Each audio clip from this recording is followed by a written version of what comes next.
కాళేశ్వరం బయలుదేరారు సీఎం రేవంత్ రెడ్డి. బేగంపేట విమానాశ్రయం నుంచి ప్రత్యేక హెలికాప్టర్లో కాళేశ్వరంకు స్టార్ట్ అయ్యారు. సరస్వతి పుష్కరాలకు హాజరు కానున్నారు.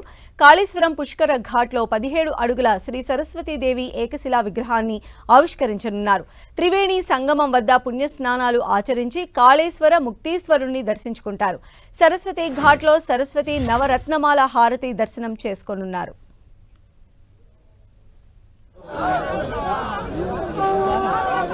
తెలంగాణ సీఎం రేవంత్ రెడ్డి కాళేశ్వరం బయలుదేరారు. బేగంపేట విమానాశ్రయం నుంచి ప్రత్యేక హెలికాప్టర్లో ఆయన కాళేశ్వరానికి స్టార్ట్ అయ్యారు. అయితే ఈ రోజు నుంచి 12 రోజుల పాటు కూడా సరస్వతి పుష్కరాలు జరగబోతూ ఉన్నాయి. దానికి సంబంధించిన ఏర్పాట్లన్నీ కూడా గవర్నమెంట్ దగ్గరుండి నిర్వహిస్తూ ఉంది. సో సరస్వతి పుష్కరాల్లో ఈరోజు సరస్వతీదేవి విగ్రహాన్ని ఆవిష్కరించబోతున్నారు తెలంగాణ సీఎం రేవంత్ రెడ్డి. మొత్తం కాళేశ్వరం పుష్కర ఘాట్లో 17 అడుగుల ఎత్తులో ఈ సరస్వతీదేవి ఏకశిలా విగ్రహాన్ని ఆయన ఆవిష్కరించబోతూ ఉన్నారు. త్రివేణి సంగమం వద్ద పుణ్యస్నానాలు ఆచరించి కాళేశ్వర ముక్తీశ్వరుణ్ణి కూడా ఆయన దర్శించుకుంటారు.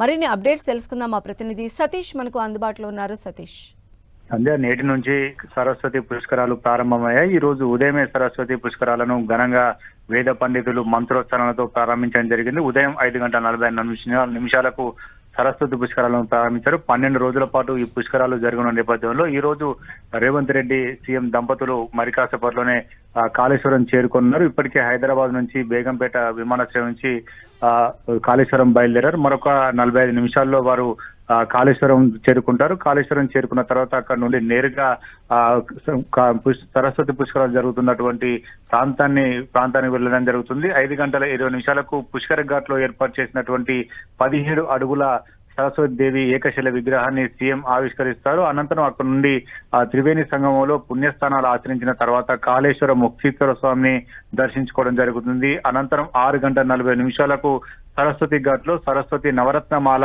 హారతి దర్శనం కార్యక్రమం నిర్వహించడం జరుగుతుంది. ఆ కార్యక్రమం పాల్గొన్న తర్వాత సీఎం ప్రసంగం కొనసాగుతుంది.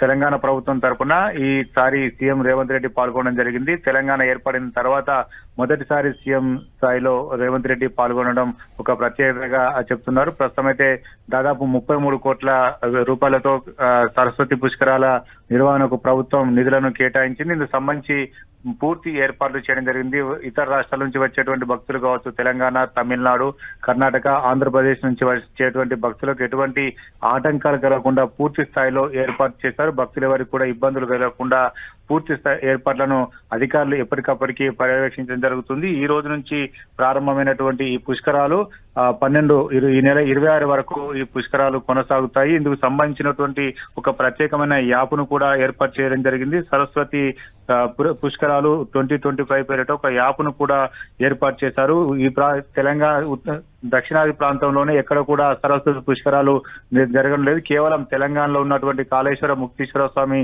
ఆలయం కొలువుదీరినటువంటి త్రివేణి సంగమం వద్ద ఈ పుష్కరాలు జరుగుతున్నాయి. ఇక్కడ గోదావరి ప్రాణయితర నదులు ప్రవాహం కొనసాగుతుంది. అంతర్వాహినిగా సరస్వతి ప్రవాహం కొనసాగుతుంది. కాబట్టి ఇక్కడ ఒక ప్రత్యేకత చెప్పుకోవచ్చు. ఈ సరస్వతి నది కూడా ఒకే పానపట్టం పైనటువంటి 2 శివలింగాలు ఇక్కడ కొలువుదీరి ఉంటాయి.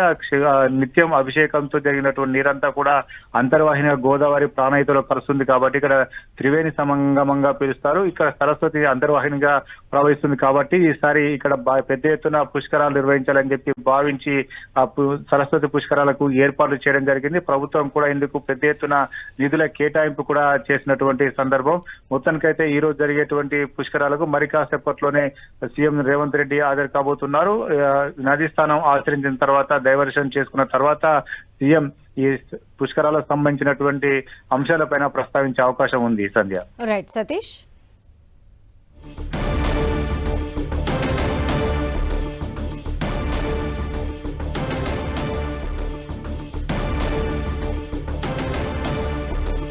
సో కాళేశ్వరం త్రివేణి సంగమంలో సరస్వతి పుష్కరాల నేపథ్యంలో తెలంగాణ గవర్నమెంట్ అన్ని రకాల ఏర్పాట్లు చేసింది. 2 తెలుగు రాష్ట్రాల నుంచే కాక చుట్టుపక్కల రాష్ట్రాల నుంచి కూడా భక్తులు వచ్చి సరస్వతి పుష్కరాల్లో పాల్గొనే అవకాశం ఉందని చెప్పి అధికారులు భావించారు. దానికి సంబంధించిన పుష్కర ఘాట్ల ఏర్పాట్లు కావచ్చు, తర్వాత ఆ స్వామివారి దర్శన ఏర్పాట్లను కూడా దగ్గరుండి పర్యవేక్షించారు. కొద్దిసేపటి క్రితమే కాళేశ్వరం బయలుదేరారు తెలంగాణ సీఎం రేవంత్ రెడ్డి. బేగంపేట విమానాశ్రయం నుంచి ఆయన ప్రత్యేక హెలికాప్టర్లో కాళేశ్వరానికి స్టార్ట్ అయ్యారు. సరస్వతి పుష్కరాలకు ఆయన హాజరు కాబోతూ ఉన్నారు. మనం ఇప్పుడే చూస్తున్నాం, అంటే గవర్నమెంట్ సైడ్ నుంచి శ్రీధర్ బాబు ఇలాగా కొంతమంది కూడా వచ్చి సరస్వతి పుష్కరాల్లో భాగంగా వారు అక్కడ పుణ్యస్నానాలు ఆచరిస్తున్నటువంటి దృశ్యాలు కూడా మనం చూడొచ్చు.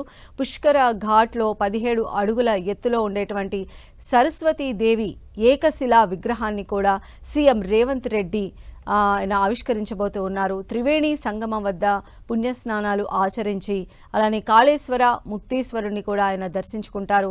సరస్వతి ఘాట్లో సరస్వతి నవరత్నమాల హారతి దర్శనం చేసుకోబోతున్నారు. ఆ తర్వాత సీఎం రేవంత్ రెడ్డి మాట్లాడే అవకాశం ఉన్నట్టుగా కూడా తెలుస్తుంది. మొత్తంగా ఈ రోజు నుంచి 12 రోజుల పాటు కూడా సరస్వతి పుష్కరాలు జరగబోతూ ఉన్నాయి. ఇప్పటికే కాళేశ్వరం బయలుదేరారు తెలంగాణ సీఎం రేవంత్ రెడ్డి. ఈ రోజు జరిగేటువంటి కార్యక్రమాల్లో ఆయన కూడా పాల్గొనబోతూ ఉన్నారు. త్రివేణి సంగమంలో పవిత్ర స్నానం ఆచరించిన తర్వాత కాళేశ్వర ముక్తీశ్వర స్వామిని కూడా ఆయన దర్శించుకుంటారు. ఆ తర్వాత ఘాట్ దగ్గర ఏర్పాటు చేయబోయే సరస్వతీదేవి విగ్రహాన్ని కూడా ఆయన ఆవిష్కరించబోతూ ఉన్నారు.